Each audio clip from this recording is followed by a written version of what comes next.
So today we're going to dive into 4 really unsettling cases involving missing children. And these aren't just tragic stories, they're genuine mysteries where the official narrative, the story we're all supposed to accept, it just completely falls apart when you actually start looking at the details. It's a really scary question, right? When the facts just don't line up, when logic seems to fly out the window, what are you even left with? We're going to explore that by digging into these 4 baffling cases where, honestly, the search for answers just leads to even bigger questions. Okay, let's get into it. All right, so our first case takes us to the Roosevelt National Forest in Colorado. And here we meet a bright, super energetic 3-year-old boy named Jared Atadero. His story starts out on a simple hiking trail, but it ends in a place that to this day, nobody can really explain. Now, this is where it all just starts to go so wrong. First off, a group takes these 2 little kids hiking without their dad's permission. Huge red flag. Then, everyone seems to think someone else is watching them. So by 11:30 a.m., the last people to see Jared are total strangers. And get this, it takes the group another 45 minutes to even realize he's missing. The search that followed was absolutely massive. We're talking helicopters, dog teams, hundreds of people, and they found nothing. 0. After 5 days, they had to call it off. So for almost 4 years, the case is completely cold. Then, bam, a shocking discovery. A couple of hikers find Jared's clothes and one of his sneakers, but it's the location that is just mind-boggling. They were found 500 feet above the trail in this super steep, rocky area that would be a tough climb for a grown adult, let alone a 3-year-old. So the one question that matters is, how on earth did he get up there? Well, this leads to basically 2 competing theories. On one hand, you've got the mountain lion theory. And, it makes some sense. There are cougars in the area, and Jared's sister said she heard a scream. An animal could have definitely carried him up the mountain. But then you look at the other details and it all falls apart. Investigators found 0 blood, no cougar here, nothing like that on his clothes. And here's the strangest part. His pants were found turned inside out. I mean, how does a mountain lion do that?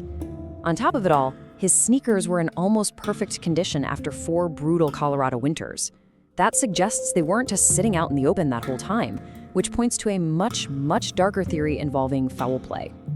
Okay, let's shift gears to our next case, which, wow, it just doubles down on this theme of impossible circumstances. We're heading to Mexico City in 2010 for the story of 4-year-old Paulette Farah. She was a little girl with some pretty severe physical disabilities who vanished from the one place she should have been the safest, her own bed. Paulette's disappearance was a huge deal in Mexico, a national headline. Her parents were on TV making these emotional pleas. The family home was just crawling with investigators and reporters. And then, 9 days later, they find her body. Not miles away, not even in another room. She was right back where she vanished, wedged in the foot of her own bed. And this discovery came after her own mother had sat on that exact bed to give interviews to the media. Right from the start, the story makes absolutely no sense. So right off the bat, you have to ask the most obvious question. Highly trained cadaver dogs searched that room from top to bottom. How could they have possibly missed her? And it just gets more unbelievable. It wasn't just police in the room. Friends and family members actually slept in her bed while she was missing. How did no one notice anything? This comment from one of the sources just hits the nail on the head. It says, there is no way that Paulette was in that room for 9 days and no one noticed the smell of death. Literally gets everywhere. And that's just it. Anyone who's been around it knows that smell is overwhelming. It's unmistakable. The idea that a body could be in a small room for 9 days with people coming and going and nobody smells anything, it just defies all logic. So the official ruling comes out, accidental suffocation. But come on, the evidence just screams otherwise. The pajamas she was found in, they were the exact same ones her mom held up for the news cameras days before. There's official police video that clearly shows big bloodstains on the sheets, but the coroner's report makes no mention of them. It also rules out any physical abuse. The public was so outraged by all of this that the Attorney General actually had to resign. In the end, the official story doesn't just feel unlikely, it feels completely impossible. All right, for our third story, we're gonna look at what happens when the main narrative, the one you're supposed to believe, just keeps changing. This is back in 1996. A woman named Deanne Meadows reports that her 3-year-old daughter Lucy was snatched from a mall parking lot.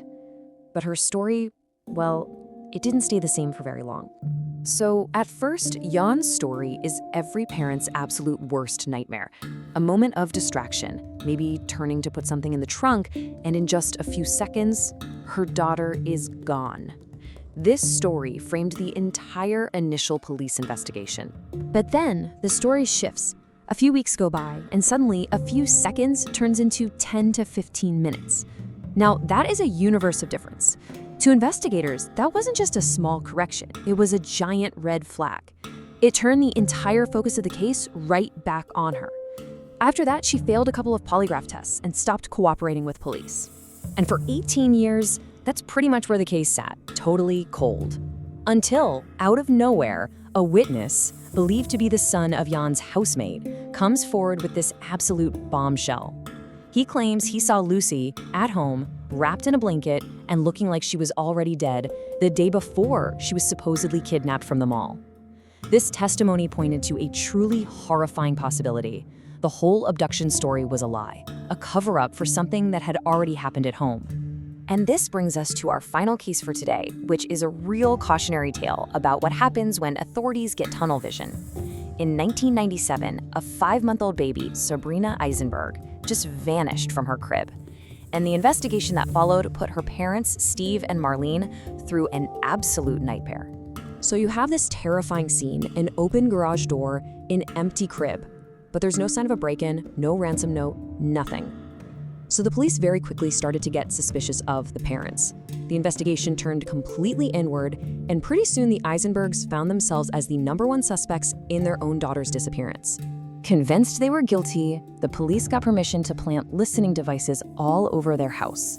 And what they claimed they heard was staggering. You can see the alleged quotes right here. I mean, these are bombshells. They look like direct confessions to murder, a cover-up, the whole 9 yards. And based entirely on these recordings, Steve and Marlene Eisenberg were arrested and charged.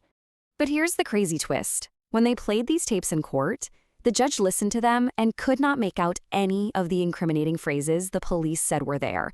The recordings were so bad, so garbled, that the transcripts were thrown out as evidence. The entire case just collapsed. The Eisenbergs were cleared of all charges, and they even won a lawsuit against the government. But think about it. The police's tunnel vision didn't just torture an innocent family, it let the real person responsible get away.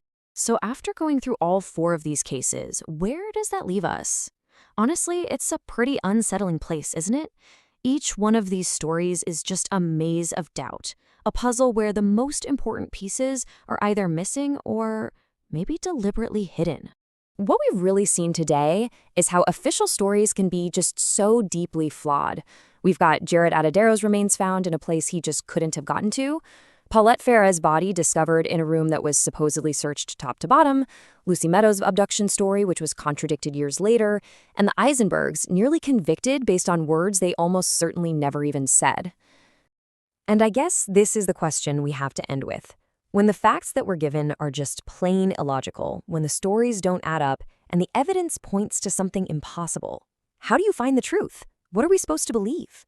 These cases are a chilling reminder that sometimes the most disturbing part of a mystery isn't even the crime itself. It's the endless, haunting uncertainty that's left behind.